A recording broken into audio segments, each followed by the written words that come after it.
안녕하세요. 저는 8살 초딩 키우고 있는 워킹맘이고요. 얼마 전 10번째 결혼 기념일을 맞았네요. 남편과 정답게 케이크에 초를 끄며 아이의 축하를 받으니 새삼 저희 결혼식이 생각났어요. 인생에 있어서 다신 없을 최고의 행사가 저에게는 최악의 잔치였었죠. 바로 시어머니 때문입니다.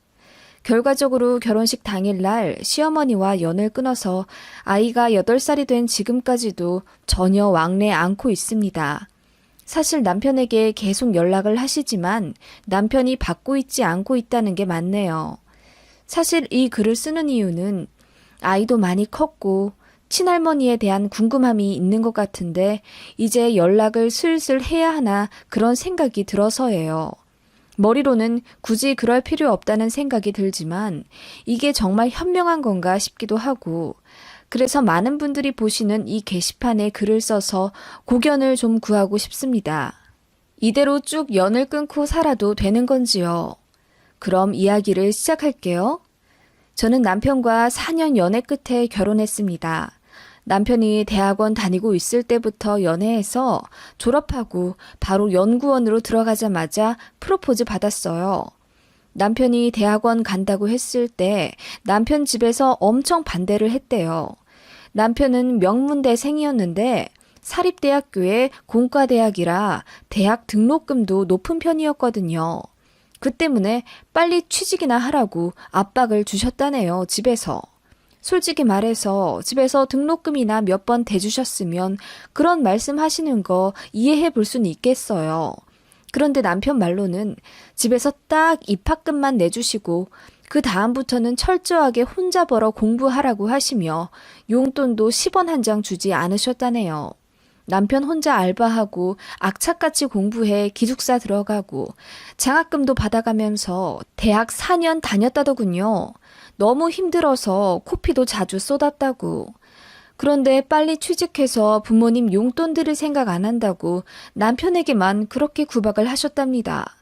남편은 장남인데 둘째 아들에겐 안 그러셨대요. 오직 남편에게만 그렇게 빼먹을 거 더 없나 구박하시고. 남편은 진로에 관해 다 생각이 있었기에 대학원 입학을 강행했고 알바 2개 하면서 열심히 공부했었어요. 그때 제가 남편을 만난 거였죠. 어찌나 성실하고 순수하던지. 그런 모습에 반해 사귀게 되었고 4년 사귀는 동안 남편은 본인대로 바쁘면서 저한테 단 한 번도 소홀하게 굴어 서운하게 만든 적이 없습니다. 그런 모습들을 좋게 보아 남편 프로포즈에 오케이 했고 저희 부모님 역시 남편을 아주 마음에 들어 하셨어요. 게다가 대기업 연구원이었으니 경제적으로도 문제될 것 없었죠. 다만 마음 한구석에 걸리는 것이 하나 있다면 그것은 바로 시어머니 될 뿐이었습니다. 돈. 어머님은 너무나 돈돈거리는 사람이었어요. 연애 때 있었던 일을 하나 얘기해보자면요. 남편이 대학원 다니면서 과외 알바도 하고 모 회사에서 자료 봐주고 수정해주는 타임제 근무도 했었어요. 그래서 대학원생이었지만 한 달에 200만 원 가량 이미 벌고 있었습니다. 남편은 일찌감치 독립해서 살았지만 다달이 시댁에 돈도 들이고 있었다더군요. 어머님이 강력하게 주장해서 한 달에 100만 원씩 보내고 있었다더군요. 키워준 값 운운하시면서요. 지금 생각하면 아니 제대로 취직도 못한 상태인데 그런 아들에게 다달이 100만 원이라뇨. 워낙 입김이 세신 분이기도 하고 괜히 싫은 티 냈다가는 학교까지 찾아와 고성 지르실 뿐이라면서 남편은 묵묵히 돈을 보내더라고요. 남편 입장은 이랬어요. 나는 키워주신 부모님한테 감사하지만 어릴 때부터 워낙 독립적으로 자랐어. 고등학교 때부터 거의 용돈 못 받고 살았다면 말 다 한 거지. 우리 어머니가 아버지 때문에 많이 고생하셨고 어머니 덕분에 다 쓰러져 가는 집에서 32평 아파트로 이사 간 것도 맞지만 그건 어디까지나 엄마 욕심이었고 내 입에 들어가는 쌀밥 한 숟가락 아까워하시는 분이었어. 나도 그런 것들이 다 가슴에 사무치거든. 집에서 다달이 100만 원 보내달라고 하시는 것도 정말 사정이 어려워서가 아니라는 것쯤은 알고 있어. 결혼하고 나면 나도 가정을 꾸리게 되는 건데 절대로 다달이 100만 원이나 보내드릴 순 없어. 그렇게 하기 싫어서 지금 돌이 다 하는 거야. 돈 문제는 확실히 짚고 넘어가야 너도 나를 믿고 결혼할 수 있겠지. 이건 약속할게. 내가 밑빠진 독이 아니라는 걸 너와 살면서 꼭 증명해 보일게. 남편은 그렇게 저에게 믿음을 주어가며 저와 결혼하고 싶어 했어요. 저는 당시 너무 많이 어렸기 때문에 어머님의 그런 모습이 크게 심각하게 와닿진 않았는데 사실 알고 저희 엄마가 많이 걱정하시더라고요. 취직도 안 했는데 벌써부터 그렇게 아들한테 다달이 돈을 받아가신다냐. 어린 아들 공부하랴 알바하랴 얼마나 힘들 텐데 더 얹어주질 못할 망정 그걸 뺏어가? 나중에 결혼하면 꽤나 골치 아프겠다. 난 성환이 너무 성실하고 착해서 마음에 쏙 들지만 시댁이 그런 사람들이면 두 팔 벌려 환영은 못해. 어느 딸 부모가 그런 집에 시집 보내는 걸 좋아하겠니? 엄마는 그렇게 근심 어린 의견을 내비치시곤 했죠. 그래도 남편이 워낙 성실하고 착한 걸 아시니 사람 자체는 굉장히 마음에 들어 하셨습니다. 결혼 전에도 저희 집에 자주 식사하러 가곤 했는데 그때 저 빼고 어머님의 금전적인 요구에 관해 남편이랑 둘이 이야기를 자주 하셨던 모양이에요. 그때마다 남편이 본인 입장 정확하게 어필해서 결국 결혼 승낙 받았습니다. 그렇게 남편이 연구원 합격하고 프로포즈 받은 이후 저도 처음 남편네 집에 인사를 가게 되었어요. 그날 역시 잊을 수가 없네요. 시어머니는 처음부터 저를 탐탁치 않아 하셨습니다. 우리 아들이 무려 대기업 연구원인데 신부가 너무 평범한 거 아니야? 한 달에 얼마나 벌어? 이게 어머님 첫 마디였죠. 당황을 넘어서 화가 난 남편이 좀처럼 본 적 없이 버럭 큰 소리를 내며 엄마는 며느리 될 사람한테 대뜸 돈 얘기부터 먼저 하고 싶어요? 아무리 그래도 이름 정도는 먼저 물어보셔야죠. 이름이야? 결혼식장에서 안내판 보면 되는 거고 결혼은 현실이야. 돈 없으면 행복은 창문 밖으로 날아난다. 내가 부족한 네 아빠 몫까지 다 해내느라 얼마나 고생했는지 알잖니? 어머님의 말씀에 구석에서 아무 말 없으시던 시아버님이 헛기침을 하시며 얼굴이 벌개지셨죠. 민망해 하시면서도 한 소리 못 하시는 걸 보니 괜히 마음이 좀 그렇더라고요. 어머님은 정말 대단하셨습니다. 요즘은 남자나 여자나 같이 벌어야 해. 집값이 얼만데, 우리 아들은 대기업 다니면서 돈도 많이 벌고 성과금? 그것도 1년에 몇 천씩이나 받아온다는데 넌 연봉이 얼마나 되냐? 결혼해서 애 낳아도 악착같이 일은 다녀야 한다?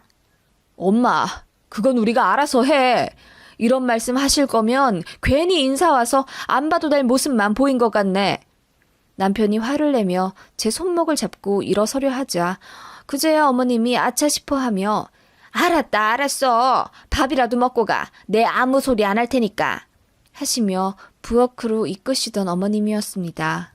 그렇게 식탁에 갔는데 세상에나 며느리 될 사람이 인사 온다는데 상차림이 꽤나 간소하더군요. 콩나물국에 멸치, 콩자반, 계란 후라이가 다였습니다. 엄마, 아니 이게... 그러니까 내가 식당 가자고 했잖아요. 식당 가서 돈 네가 낼 거잖니? 네 돈이 내 돈인데 뭘 밖에다 쓰고 앉아있어. 그래, 며느리면 우리 가족 될 사람이니까 평소처럼 먹어야지. 상다리 휘어지게 차려봤자 뭐 있다니? 어머님은 그렇게 대충 휘휘 손으로 저어가며 분위기를 진정시키더니 앉아서 밥 먹자고 하시더군요. 남편이 제 표정을 살피더니 귓속말로 대충 먹고 빨리 나가자고 하더군요. 솔직히 말하면 기분 나빴습니다.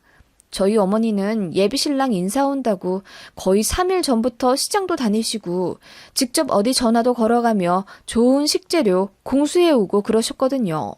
그래서 소갈비에 쇠고기 묵국에 정말 상다리 휘어지게 저녁상 차려주셨고 남편 좋아한다는 크림 파스타까지 인터넷으로 레시피 공부해가며 내어주셨거든요. 제가 머쓱해하며 한술 뜨자 어머님이 큰 소리 치시며 옆집이 콩나물을 많이 키웠다고 한 바가지 준 거야. 집에서 키운 거라 좀 질기긴 한데 그래도 먹을만해. 다 먹고 가. 괜히 남기면 음식물 쓰레기 나온다. 요즘은 음식물 쓰레기 버리는 것도 전부 돈인 거 알지? 엄마, 제발 그런 소리 좀 그만하세요. 뭐 어때서 그래? 어차피 가족될 사이인데. 어머님은 그렇게 말씀하시며 우악스럽게 밥을 크게 한술 떠서 입에 넣으시곤 미처 씹기도 전에 또 말씀하시더군요. 연봉이 얼마인지는 절대 말 안 해주는구나. 그래 뭐 평범하다고 들었으니 3천 언저리겠지. 그 빛은 내가 결혼 못 시켜. 좌우지간 남편 믿고 결혼하자마자 관두는 그런 멍청한 짓은 하지 마라. 나는 그거면 된다. 며느리 노릇 그런 거 필요 없어. 안부 전화 이런 거 안 해도 되고 명절에 일찍 와서 앞치마 두르고 전 부치고 고기 굽고 그런 거 안 해도 된다. 그냥 둘이 부지런히 벌어서 우리 집에 다달이 100만 원씩만 줘. 나는 그거면 돼. 그 말씀에 남편이 불같이 화를 내며 결국 제 손을 잡고 일어나는 바람에 엉망진창이 되었던 첫 인사였습니다. 남편은 차 안에서 눈물까지 흘리더군요. 본인 어머니가 너무 창피하다고요. 우리 엄마는 왜 이렇게 돈에 환장하셨을까?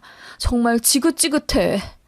그렇게 울면서 한탄하던 남편 모습이 아직도 기억나네요.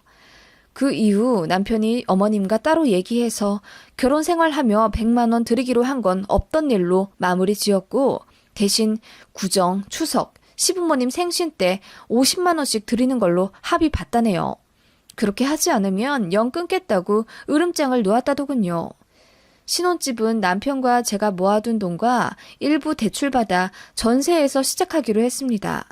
사실 저희 친정 부모님께서 얼마 보태주신다고 하셨는데 안 받았습니다. 솔직히 시댁에서 지원 한 푼 안 해주시는데 굳이 받아야 하나 싶기도 하고 남편 직장에서 전세자금 무이자 대출 받을 수 있어서 1, 2년 빡시게 모으면 금방 갚을 수 있었거든요. 남편도 손 내어가며 안 받겠다 하고 본인이 담배 끊어가며 돈 아끼고 많이 벌겠다 하더라고요. 남편이 저에게 미안했는지 웨딩홀부터 신혼여행까지 전부 본인이 낸다고 저는 결혼 준비 과정에서 택시비 10,000원 한 푼 못 쓰게 하더군요. 그렇게 결혼 준비를 거진해가며 상견례를 했는데 아니나 다를까 시어머니가 또 돈 얘기를 꺼내시며 이러시더라고요. 나는 우리 장남이 국민연금이나 다름없었어요. 적어도 월 100씩 받으면서 키워준 노고를 돌려받고 싶었는데 결혼하면서 돈을 끊을 거라네요. 지 색시랑 잘 먹고 잘 살겠다면서. 엄마, 무슨 그런 말씀을 여기서. 얼굴이 벌개져서 어찌나 화를 내든지. 근데 생각해보니까 내가 너무 받으려고만 해서 그런가 보다 싶더라고요. 그래서 얘네 신혼집에 돈을 좀 보태주려고요. 그 말에 저희 친정 부모님도 당황하셨죠. 애들 집에 얼마를 보태주실 건가요? 일단 3천만 원 보태주려고요. 많이 넣어줘봤자 요즘 애들은 고마워도 안 하거든요. 3천이요? 네, 그리고 애들 하는 거 봐서 더 보태주든지 그래야겠어요. 우리 아들 이모가 이렇게 돈도 나눠서 주고 그래야지 애들이 무시 안 하고 잘한답디다. 사부인도 그렇게 하세요. 애들 너무 돈 한 번에 줘버릇하면 당연한 줄 압니다. 그렇게 큰 소리 치시며 3천만 원 보태주신다고 하신 시어머니셨고 남편은 그 돈 받기 싫어했어요. 그런데 시어머님이 남편 회사까지 찾아가서 돈을 쥐어주셨다네요. 아무튼 그렇게 조금 황당하게 결혼식까지 시간을 흘렀어요. 결혼 준비 과정에서도 시어머니와의 많은 일들이 있었지만 다 쓰기엔 길고 바로 결혼식 날로 이야기 넘어갈게요. 진짜 대박이거든요. 대망의 저희 결혼식 날, 저는 너무너무 정신이 없었고 상대적으로 덜 바쁜 신랑이 돈 처리나 행사 진행 처리 같은 걸 도맡아 해줬죠.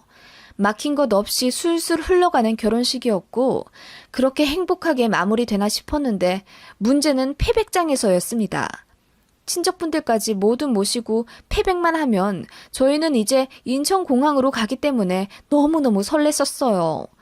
그렇게 웃으면서 패백하고 있었는데 시어머님 표정이 잔뜩 구겨져 있으시더라고요. 오죽하면 사진기사가 아니 아들 장가 보내는 게 그렇게 서운하세요? 좀 웃으세요 신랑 쪽 어머님. 이렇게 농담하실 정도였어요. 좀 뚱한 데가 있으신 어머님이긴 했지만 그렇게 대놓고 사람들 앞에서 기분을 드러내진 않으신 분인데 정말 심기가 잔뜩 불편하신 모양이더라고요. 참다 못해 사람 없는 곳에서 제가 여쭙습니다. 어머님, 무슨 불편한 일 있으세요? 너는 내가 시애미로 보이지도 않느냐? 네? 그게 무슨 말씀이세요? 다짜고짜 그렇게 말씀하시는 시어머니 때문에 순간 정신이 멍해졌어요. 제가 무슨 실수를 했지? 아무리 곰곰이 생각해도 기억나는 게 없었어요. 그런데 어머님이 하시는 말씀에 너무 놀랐습니다. 아니, 밥은 제대로 먹었는지 궁금해하지도 않냐 이 말이야. 네? 아니 제가 아까 식사 잘 하셨냐고 여쭤봤는데요, 어머님. 그래, 잘 못했다. 아니, 혼주석에 니네 친척들이 왜 앉아있어? 내가 밥 먹을 곳은 없더라. 아, 그러셨어요? 자리가 너무 없어서 그랬나 봐요. 여기 직원들이 혼주석은 꼭 비워놔야 하는데 차질이 있었나 봐요. 그래서 어디서 드셨어요? 안 먹었다. 그거는 네가 잘 알아서 챙겨야지. 무슨 직원 핑계를 댄단 말이야? 너 내가 꼴랑 3천만 원 줬다고 무시하는 거지? 네? 어머님 그럴 리가요. 저 너무 바빴어요. 식 끝나자마자 사람들한테 인사하고 옷 갈아입고 바로 패백하러 지금 들어온 거예요. 저는 지금 물 한 잔도 제대로 앉아서 못 먹었어요, 어머님. 그리고 아까 연회장에서 인사 다닐 때 보니까 어머님 혼주석에 앉아서 식사하시는 것 같던데요. 그러고 나서 잠깐 자리 비운 사이에 바로 자리 뺏겼다고. 네? 아니 어머님 무슨 말씀인지 잘 모르겠어요. 시어머니는 그렇게 혼주석에 집착하시며 계속 저에게 시어머니 대접을 제대로 못 받았다고 우기시더라고요. 다른 사람들 말 들어보니 처음에 앉아 계셨는데 잠깐 자리 비운 사이에 도우미들이 그릇을 치웠고 그 자리가 빈자리인 줄 알았던 저희 쪽 친척분들이 그 자리에 앉으셨다더군요. 어머님은 자리를 완전히 비운 게 아니라 잠깐 커피 드시러 가셨던 거고요. 아니 그냥 그럴 수도 있는 것 아닌가요? 그게 그렇게 화를 내실 일인지 저는 당최 이해가 안 가더라고요. 어머님은 제가 이해를 못하자 더욱 언성이 높아지셨고 그 바람에 패백장에 있던 모든 친척분들과 저희 친정 부모님까지 오셨습니다. 일이 커진 거죠. 남편이 서둘러 어머님을 진정시키려 했지만 어머님 흥분은 좀처럼 가라앉지 않았어요. 이렇게 벌써 며느리한테 무시받으면 저는 어째요? 아니, 어떻게 며느리가 이래요? 시애미가 나중에 밥도 제대로 못 먹어도 나 몰라라 할 며느리네 이거 아주. 어머님, 정말 왜 이러세요? 다 오해시라고 제가 말씀드렸잖아요. 아니, 그래요, 사부인. 얘기 들어보니까 그냥 오해하신 거던데 여기 패백받는 데서 이러시면 저희 친정 부모님까지 난색을 표하며 시어머니에게 뭐라고 하자 더욱 울분을 폭발하시며 내가 이러려고 돈 준 줄 알아? 니들 이렇게 부모 대접 안 해줄 거면 돈 다시 내놔! 하시더라고요. 남편이 벙쪄서 무슨 돈을 말하는 거냐고 하니 시어머니가 니들 신혼집에 보태라고 준 돈 말이야. 이럴 줄 알았어. 돈만 홀라당 받고 입 싹 닫는다 이거지? 어? 그럴 거면 나도 안 준다. 엄마, 진짜 여기서까지 1억이야? 남편이 어금니를 꽉 깨물며 어머님에게 말하자 어머님이 이러시더군요. 그래, 그럴 거다. 아이고 아까워. 당장 내놓고 신혼여행 가. 엄마, 그 돈을 지금 당장 어떻게 드려? 아 그래, 드릴 테니까 여기서 이러지 마. 엄마 제발, 내 결혼식 날이잖아. 남편이 애원하다시피 하자 시어머니가 제 얼굴을 보며 지금 없으면 신부 쪽 축의금에서라도 빼서 그 돈 다시 내놔. 엄마! 아니, 사부인 뭐라고 하셨어요? 우리 축의금까지 달라고요? 듣자 하니 너무하시네. 이게 지금 말이 되는 행동이라고 생각하세요? 저희 엄마까지 화가 나서 언성을 높이자 순식간에 패백장이 아수라장이 되었고 저희 친정아빠와 시아버지가 부랴부랴 다른 친척들을 밖으로 내보냈습니다. 저번에 인사 갔을 때는 돈만 주면 안부 전화 안 해도 되고 명절에 전이며 튀김이며 며느리 노릇 안 해도 된다며 쿨한 모습을 보였던 시어머니가 고작 혼주석에 당신 자리 잠깐 빼앗긴 걸로 길길이 날뛰며 줬던 돈까지 도로 물으라 난리 치시는 게 저는 도저히 이해가 가지 않았고 저 포함 친정 부모님까지 굉장히 불쾌해 하셨습니다. 남편이 시어머니를 급하게 잡아 끌고 사람 없는 곳으로 모시고 가서 화를 막 내더군요. 엄마, 정말 1억이야? 대체 왜 이래? 무슨 신부 쪽 축의금을 내놓으라 마시라 이러는 거야? 내 축의금 다 가져가셨으면 됐잖아. 엄마, 제발 돈 가지고 그만해. 이러는 거 마지막이야. 뭐? 마지막? 나랑 전련을 하겠다 이거냐? 그래. 나는 엄마랑 연 끊고 사는 것까지 생각했어. 나 혼자 사는 거라면 모르겠지만 나 이제 가장이야. 내 와이프도 있는데 내가 다달이 엄마한테 돈 들이면서 전전긍긍하고 살아야겠어? 엄마가 형편이 어려운 것도 아닌데 왜 그렇게 나한테서 돈 못 뽑아 먹어서 안달이야? 내가 ATM기냐고? 이게 지 키워준 엄마한테 은혜도 모르고? 내가 엄마 이럴 줄 알고 그 3천만 원에서 1원 한 장 안 쓰고 고이 모셔놨어. 다시 되돌려주려고. 내가 엄마를 모를 줄 알아? 패백만 하고 나서 바로 보내드릴 테니까 엄마 나가요. 나도 이제 못 참아. 네가 못 참으면 어쩔 건데? 그래, 연 끊는다고? 그놈의 돈. 어떻게 아들 결혼식장에서까지 이래? 그만하고 나가세요. 그렇게 남편이 어머님 등을 떠밀어 패백장 밖으로 내보내고 씩씩거리며 들어왔습니다. 한순간에 분위기는 싸해졌고 남편이 저희 부모님에게 90도로 인사하며 사죄하더군요. 시어머니 때문에 저 스트레스 받게 하는 일 없을 거라며 믿어달라고 하는데 저희 아버지께서 남편 등을 토닥여 주셨습니다. 알고 보니 시어머니는 3천만 원 주신 이후에 계속 남편더러 며느리 될 애가 고맙단 인사를 제대로 안 한 게 너무 불쾌하다 하셨답니다. 저 분명히 감사하다 인사드렸거든요. 백화점에서 명품 화장품 세트도 50만 원짜리 사서 보내드렸고요. 물론 3천만 원 없어서 아쉬웠던 적은 없습니다.